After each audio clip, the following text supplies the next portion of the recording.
महाभारत की पौराणिक कहानियां हम बचपन से ही किताबों और टीवी सीरियलों में देखते आए हैं। लेकिन कुछ कथाएं ऐसी भी है जिन्हें आपने न कभी पढ़ा होगा और ना ही सुना होगा।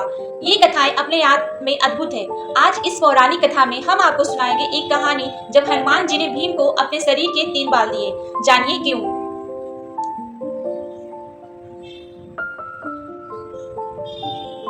पांडवों ने श्री कृष्ण की मदद से कौरवों पर विजय प्राप्त कर ली थी। अब हस्तिनापुर का राज्य पांडवों के अधीन था। धर्मराज युधिष्ठिर राजा बने थे। न्याय और धर्म की प्रतिमूर्ति महाराज युधिष्ठिर के राज्य में सब कुशल मंगल था। समस्त हस्तिनापुर आनंदमयी जीवन व्यतीत कर रहा था। कहीं कोई किसी प्रकार का दुख नहीं था।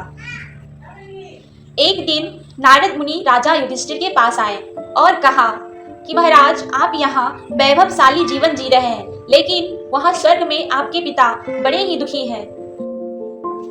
युधिष्ठिर ने नारद मुनि से पिता के दुखी होने का कारण पूछा तो उन्होंने बताया कि पांडु का सपना था कि वो राज्य में एक राज्य शौर्य यज्ञ कराएं, लेकिन वो अपने जीवन काल में नहीं करा पाए। बस इसी बात से दुखी है। तब युधिष्ठिर ने अपने पिता की शांति के लिए राज्य शौर्य यज्ञ करने का फैसला लिया। इस यज्ञ में वो ऋषि पुरुष मृगा को बुलाना चाहते थे। ऋषि पुरुष मृगा भगवान शिव के परम भक्त थे। उनका ऊपर का हिस्सा पुरुष का था और नीचे का हिस्सा मृगा हिरण का, इसलिए उनका नाम पुरुष मृगा था। युधिष्ठिर ने अपने छोटे भाई भीम को आज्ञा दी कि वह ऋषि पुरुष मृगा को ढूंढकर लाए ताकि यज्ञ संपन्न हो सके। भीम भाई की आज्ञा पाकर ऋषि पुरुष मृगा को ढूंढने चल दिए। एक जंगल से गुजरते हुए भीम को पवन पुत्र हनुमान दिखाई दिए। चूंकि भीम भी पवन वायु के पुत्र थे, तो इस नाते हनुमान और भीम दोनों भाई हुए। हनुमान जी ने अपने छोटे भाई भीम को अपने शरीर के 3 बाल दिए और कहा, ये बाल तुमको मुसीबत से बचाने में मदद करेंगे। काफी दूर भटकने के बाद भीम ने आखिर ऋषि पुरुष मृगा को ढूंढ ही लिया। वो उस समय भगवान शिव का ध्यान लगाए बैठे थे।